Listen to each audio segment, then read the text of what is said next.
let's look at some of Bradley Beal's offensive film from his second game played and his last game played, which was against the Los Angeles Lakers.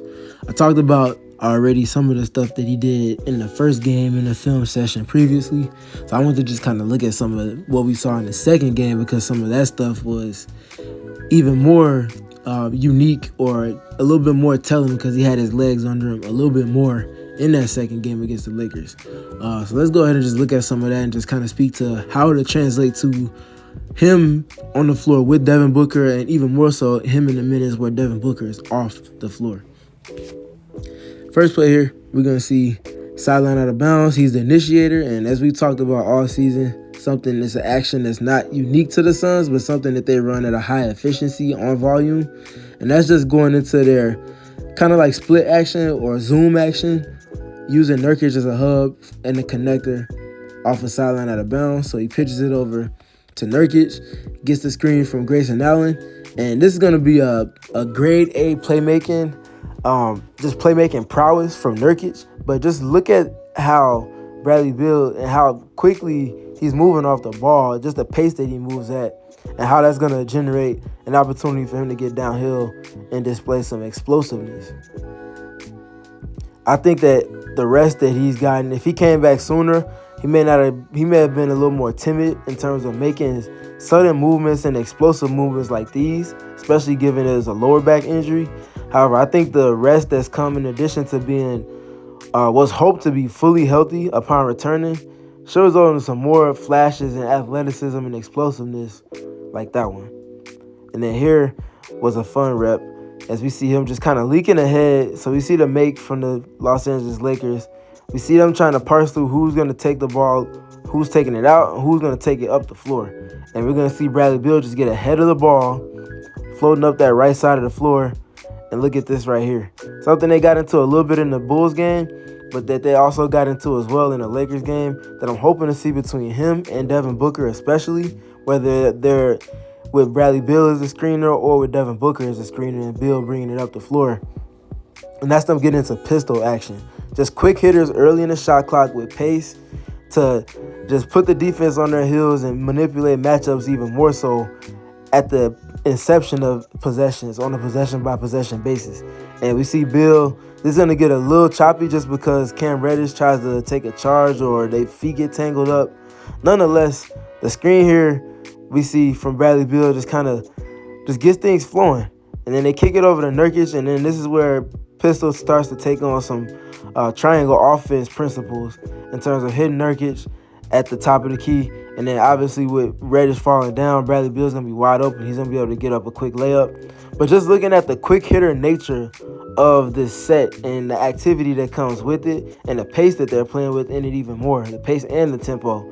They're scoring with 15 seconds on the shot clock. And this is something that I think the Suns can take full advantage of.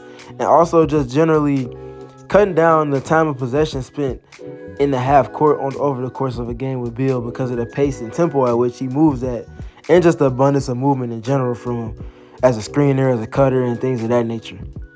And then speaking to him as a shooter, looking at him optimizing actions and activity on the second side, something I talked about in the film session following that Bulls game, and this is something we're going to see from him here.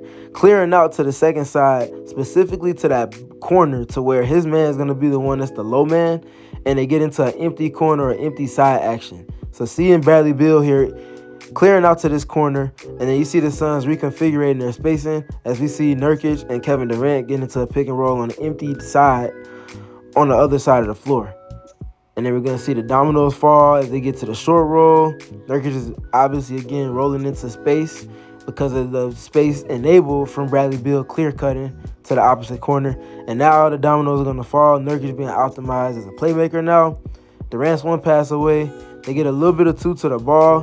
And this is a great burn cut here from Keita Bates-Diop to suck in the rotation. And then the Lakers never rotate back out after a timely pass from Nurkic to Grayson Allen to Bradley Beal is going to be wide open. And him knocking down these corner three-point shots, especially again when he's operating as the player that's playing off of the low help that's inevitably going to step over the help line whenever the Suns get into the empty corner, and especially even more so the empty side actions. It's going to be a layer of offense that I'm eager to see how often they get into. And then here is going to be a little bit more on a secondary break. And it's just these quick hit-ahead passes. The Suns have flirted with doing so in moments and spurts over the course of the season. And honestly, a couple of their most impressive runs have come when they get into this hit-ahead pass, whether it be to whoever it is that's initiating, getting it up the floor to Eric Gordon, Grayson Allen, Devin Booker, Bradley Beal, sometimes even Kevin Durant. Them just getting these hit-ahead passes to each other and then working within the advantage that is the defense not being set, and the ability of all of those players that I just mentioned also being able to be so good at generating paint touches, being their original matchup, and then being able to not just do that, but suck the defense in and play make off of that or finish. Again, all coming early in the shot clock. This bucket going in with 17 seconds on the clock. Need to see more of that, and I think Bradley Beal just being on the floor ups the tempo of the Suns team in general.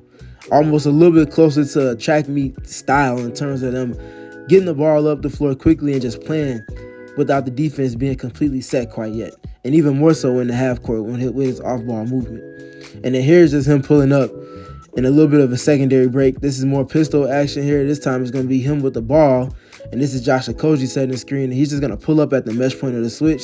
Lakers don't even get into the switch at that point. They really just put two to him.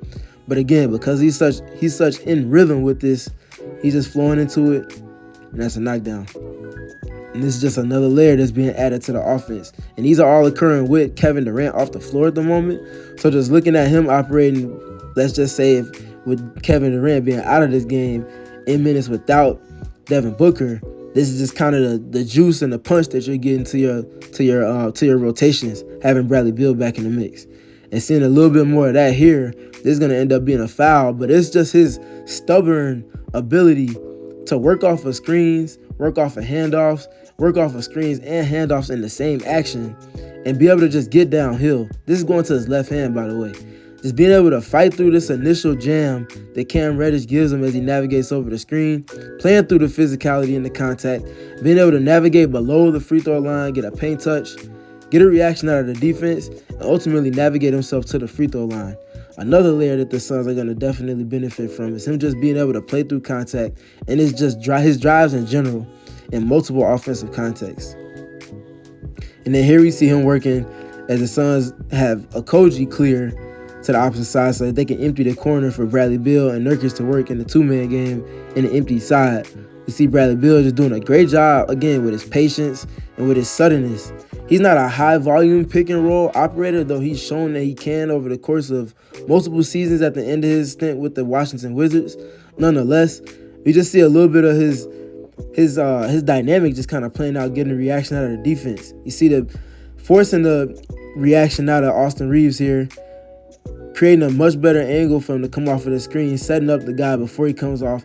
And then as I pause it here, as he sees Austin Reeves trying to navigate back into it at the mesh point of what was close to a late switch with Hayes, we see him pause just to get a reaction again, and then playing within the advantage that comes from that, eliminating Austin Reeves, putting him in the rear view. Now he's able to work into advantage, getting downhill with the roller. Two players to the roller, as you can see LeBron James over the help line, and then we got Sun spaced on the second side. He has all types of options to play with. Also, in addition to that, with him being an elite mid-range shooter and an elite mid-range finisher, he's able to get into a floater here, and that's cash. And then here's a little bit more of him working on the secondary break with Nurkic. They're going to get into the pick and roll. Another good job setting up before going into using the screen as he creates a little bit of separation, as well as making a better angle both for himself and for Nurkic to nail the screen. That enables him to get downhill. And once he gets downhill, look at the nail help. The Lakers are not a heavy nail help team against most matchups, but with Bradley Beal coming off of the screen, look at how far D'Angelo Russell is in terms of sinking into the nail to take away a middle drive from Bradley Beal off of Jordan Goodwin. And in addition to that, how Jordan Goodwin is spaced on the sideline right now at the timeout marker. And just look at how this all just increases the distance that is ultimately going to take for D'Lo to get out to the shooter. Goodwin's already in rhythm, already ready to shoot. And again, off of the tension, Garner from Bradley Beal working off a screen. Yet another one with the Suns empty in the corner. We're going to see the nail help And the dominoes are going to fall. He's going to see Jordan Goodwin knock down a 3.